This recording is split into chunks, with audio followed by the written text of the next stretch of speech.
She stepped into the glittering charity gala with torn shoes, a worn hoodie, and her baby wrapped against her chest. Conversation stopped. Forks froze midair. Every rich white face turned toward her like she had dragged the entire street inside with her. Security stiffened.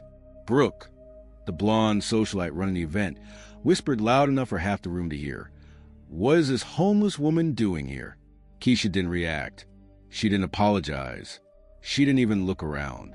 She walked straight toward the front row, toward the same people who had humiliated her years ago, then stopped in front of a stunned white woman holding a champagne flute.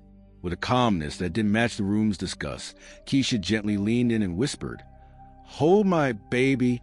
I need both hands for this." The woman froze. Someone gasped. Phones came out instantly.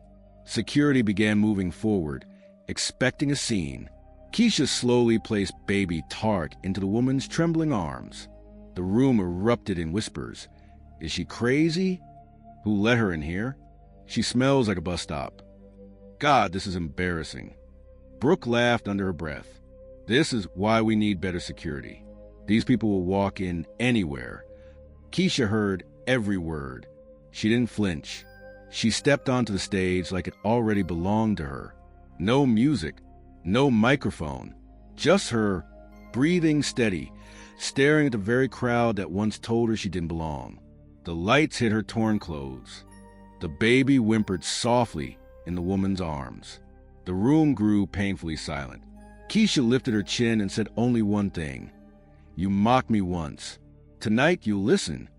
If this already made your blood boil, tap like, and subscribe so you don't miss stories where justice finally wins. The security guards hesitated, unsure whether to drag her away or wait for her next move. Brooke crossed her arms, smirking, ready for her to embarrass herself again. But Keisha stood firm, shoulders squared, eyes burning, not with anger, but with something far more dangerous.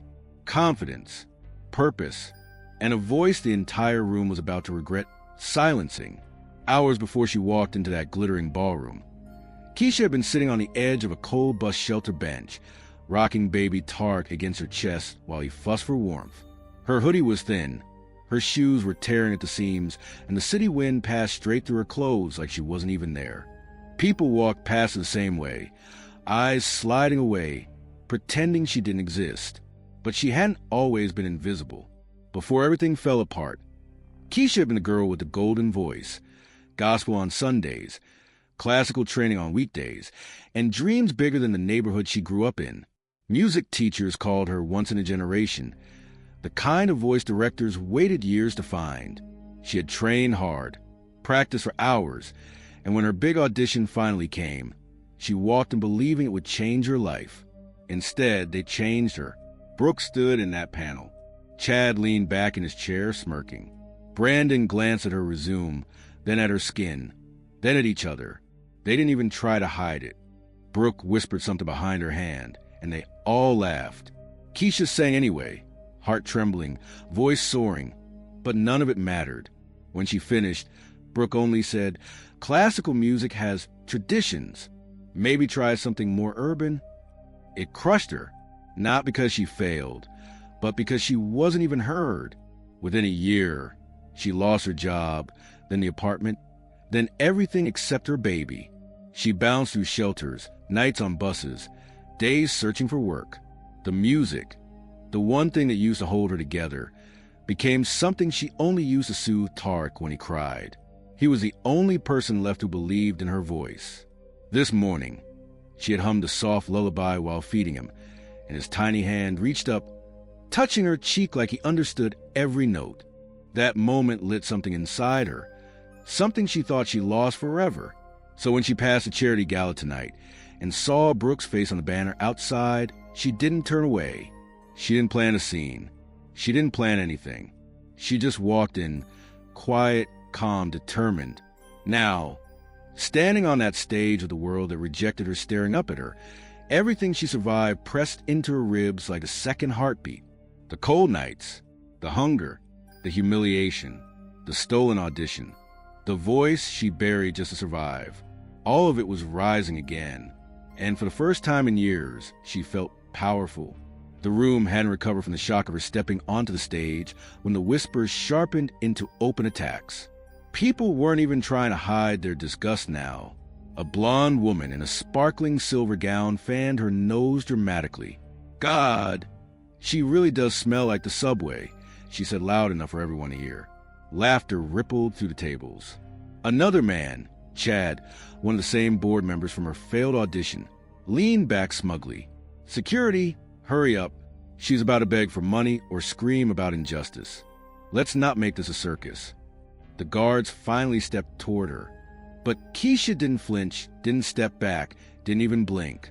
She stood in the exact center of the stage, spine straight, facing down a room full of people who once controlled her future like it was a toy in their hands. Then Brooke rose from her seat. Her voice sliced through the air like a blade. "You again," she said. "Didn't we already do this years ago?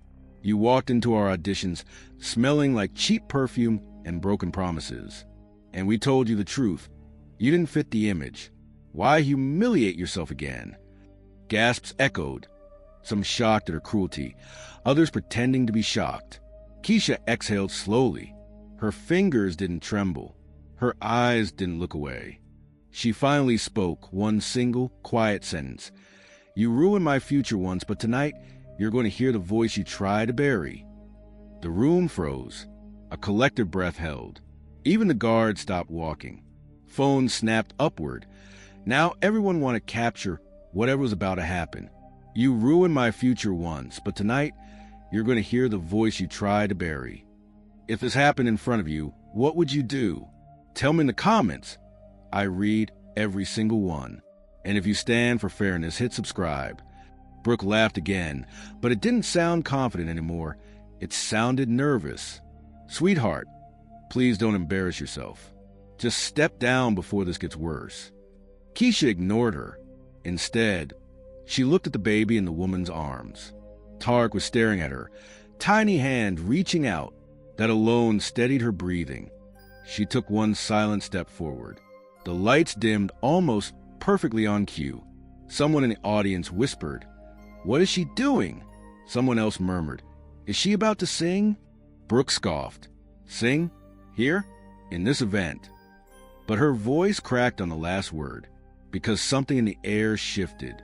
A tension no one could see, but everyone could feel. Keisha inhaled deeply, closed her eyes, and parted her lips.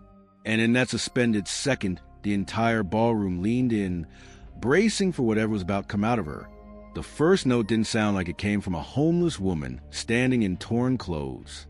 It sounded like it came from the walls themselves. A pure, trembling, breathtaking note, so clean it sliced straight to the whispers, straight to the cruelty, straight through every smirk in the room. People who had been laughing seconds ago turned stone still. Forks dropped, phones lowered. Even the guards froze mid-step, like they had walked into an invisible force. Keisha didn't open her eyes. She didn't need to. The room was already hers. When she hit the second note, a higher, richer run that carried the weight of years of pain and years of talent, chin after chin slowly lifted.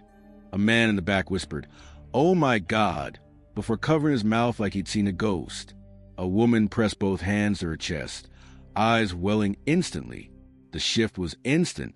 Tension turned into disbelief. Mockery melted into silence. And silence melted into something far more dangerous for her enemies, reverence. Brooke's smirk collapsed.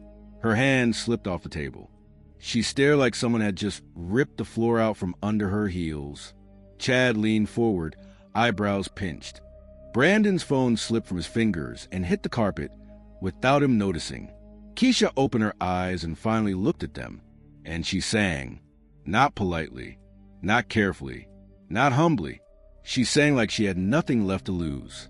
She sang like every moment of humiliation had sharpened her instead of breaking her. She sang like the voice they tried to bury had survived the dirt and grown teeth. Her voice soared, filling the ballroom with a sound none of them had ever heard from their perfectly trained, perfectly groomed performers. It wasn't just talent, it was soul. A lifetime of crushed dreams poured out of her throat in flawless runs and heartbreaking notes. Baby Tarek, still in the stranger's arms, stopped fussing, He stared at his mother like he recognized every sound. And then something impossible happened. From the back row, a chair scraped loudly as a man stood up, slowly, almost trembling. Ethan Cole, the city's toughest classical music critic, the same man whose reviews could destroy careers with one sentence, was crying. Not dramatically, quietly, shamefully, like a man witnessing a miracle he didn't deserve. He wiped his eyes, voice cracking out loud. "Brooke, what did you do?" The room snapped toward him. Brooke's face drained of color. What are you talking about?" she stammered. But Ethan wasn't looking at her. He was looking at Keisha like he was seeing her for the first time, and seeing himself for the last 5 years. Keisha held the final note, a long, trembling ribbon of sound that seemed to pull the whole ballroom into her breath, before letting it fall gently into silence. The moment it ended, nobody moved, because the power in that room didn't belong to the wealthy anymore. It belonged entirely to her. The silence after her final note felt heavier than any applause could ever be. No one dared to breathe. No one dared to move. It was the kind of silence that exposed people, not politely but brutally. Ethan Cole, the feared critic whose reviews shattered careers, stepped closer to the stage. His eyes were still wet, his voice unsteady, but his words sliced through the ballroom with perfect clarity. "Brooke, Chad, Brandon, 5 years ago, a voice like this walked into your audition room, and you rejected her." He scanned their faces, pale, panicked, shrinking under the spotlight they once controlled. Brooke forced a smile that looked more like a wince. "Ethan, please. This is highly inappropriate." "Inappropriate?" he snapped. "What's inappropriate is that I remember that audition day. I wasn't on the panel, but I was in the building. I heard the rumors afterward. You didn't fail her because she lacked talent. You sabotaged her because she didn't fit the image you wanted." Gasps rippled. Phones lifted again, this time not to mock, but to record evidence. Chad rose from his chair, face flushed. "That's ridiculous. Classical music has standards, and she exceeded all of them," Ethan barked. Keisha remained still at center stage, holding her own calm like a weapon. Ethan turned back toward her. "You weren't just good, you were extraordinary. But I remember hearing the panel laugh about your clothes, your background, your skin." Brooke slammed her hand on the table. "That's a lie. We made a professional decision. She didn't have the look." The crowd reacted instantly. Someone muttered, "You mean she wasn't white enough?" Another whispered, "I knew this committee was shady." People who once nodded to Brooke's every word now stared at her like they'd just uncovered something rotten. Brandon stood up, voice shaking. "This is being blown out of..." But before he could finish, someone near the door shouted, "Press is outside. They can hear everything." Brooke's eyes widened in horror. This wasn't just a scandal. It was a public execution. Then the doors opened. A local news crew had arrived, cameras already rolling. A reporter stepped in, saw Keisha on stage, saw the terrified committee, and instantly sensed a headline. "Ma'am," she said loudly, pointing the mic toward Brooke, "we received anonymous documents alleging discriminatory auditions. Are you prepared to comment on why this woman," she gestured at Keisha, "was rejected despite a top-tier evaluation?" Brooke froze. The room turned fully against her. Ethan stepped between the cameras and Keisha protectively. "This woman didn't fail," he said, voice ringing. "She was buried." The words hit the room like a hammer. The board members shifted nervously. Donors whispered urgently. Some guests stood up, ready to leave before their names got tied to a scandal. Every camera tilted toward the villains who once held all the power. Keisha finally lifted her chin and stepped forward, her voice calm, sharp, and unshaking. "I didn't come here to expose you. I came here to sing. The shame you're feeling, that's all your own doing." And for the first time all night, Brooke had no words, because everyone could see it. The truth hanging over her like a spotlight she could no longer escape. Brooke tried to stand, tried to salvage even a shred of authority, but her legs wobbled beneath her. Cameras were everywhere now. Phones press, donors documenting every second like they were witnessing the collapse of a dynasty. She forced out a brittle laugh. Let's all calm down. This is clearly a misunderstanding. But before she could finish, her own microphone betrayed her. A soft crackle, a sudden static, and then her whispered voice, captured perfectly, echoed across the ballroom speakers. I'm not letting a homeless black girl outshine me tonight. Silence. Not the respectful kind, the deadly kind. People gasped so loudly it felt like the air left the room. Several guests covered their mouths. Chad closed his eyes like he knew it was over. Brandon muttered a quiet curse under his breath. Brooke turned white. No, that wasn't. I didn't. Someone manipulated. But no one believed her. Not after everything they heard. Not after everything they saw. The reporter stepped forward instantly, smelling blood. Ms. Brooke, we just captured that statement live. Do you confirm or deny making that racist remark? Brooke's lips trembled. Her voice cracked. Her eyes darted around for an ally. Any ally. But everyone stepped back from her like she was contagious. The board chairman finally stood, his face red with embarrassment and fear. Effective immediately, he announced. Brooke Caldwell is suspended from all committee duties, pending a full investigation. She let out a choking sound. No, you can't do this. This is MY event. But no one listened. They were already looking at Keisha, because the power shift was complete. Ethan approached her gently, his voice calm, reverent. Miss Keisha, would you honor us with an official performance? A real one. Keisha looked at Tarek, still resting peacefully in the stranger's arms, and something warm moved across her face. For the first time tonight, she smiled. She walked toward the edge of the stage and reached for her baby. The woman holding him handed him back with tears in her eyes.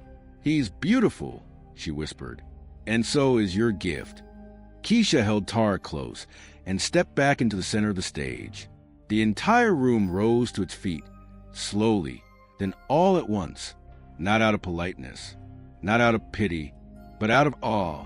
A standing ovation for the homeless black woman they mocked, the same woman they dismissed, the same woman they tried to bury. Tonight, she didn't just rise. She made them rise for her. The next morning, the city woke up to one headline. Homeless black mother brings elite gala to its knees. Clips of Keisha's performance flooded every platform. Millions watched her first note. Millions more watched Brooke's downfall. And tucked between the noise was one video that went viral instantly. A close-up of baby Tarek smiling as his mother sang. Keisha didn't have a fancy home to wake up in. She didn't have a manager or a PR team. She held her baby in a shelter room, sunlight slipping through the blinds, and listened to a message notification she could hardly believe. A recording contract. A real one. From a real label. Another message came from Ethan. I owe you an apology, and the world owes you a stage. By afternoon, donors from last night's event were calling the committee demanding reform. Brooke's suspension turned into a full removal. Chad and Brandon were being investigated. Reporters asked for interviews, but Keisha only agreed to one. She sat in a simple chair, baby in her arms, and spoke softly. I wasn't trying to destroy anyone. I was trying to prove I still exist. That clip alone brought half the nation to tears. And a week later, standing in a clean little apartment she could finally afford, she placed Tarek on his new blanket and sang him the same lullaby she once used to drown out hunger and cold. But tonight, the sound wasn't desperate. It was free. They tried to silence a homeless black mother, but her voice made the whole world listen. If you believe talent can silence every insult, share this video. And to everyone watching from the US, UK, and Canada, your voice matters. Keisha lifted Tarek into her arms. He giggled, reaching for her face just as he always did when she sang. She pressed her forehead to his and whispered, Baby, they laughed at us once. Now they're clapping.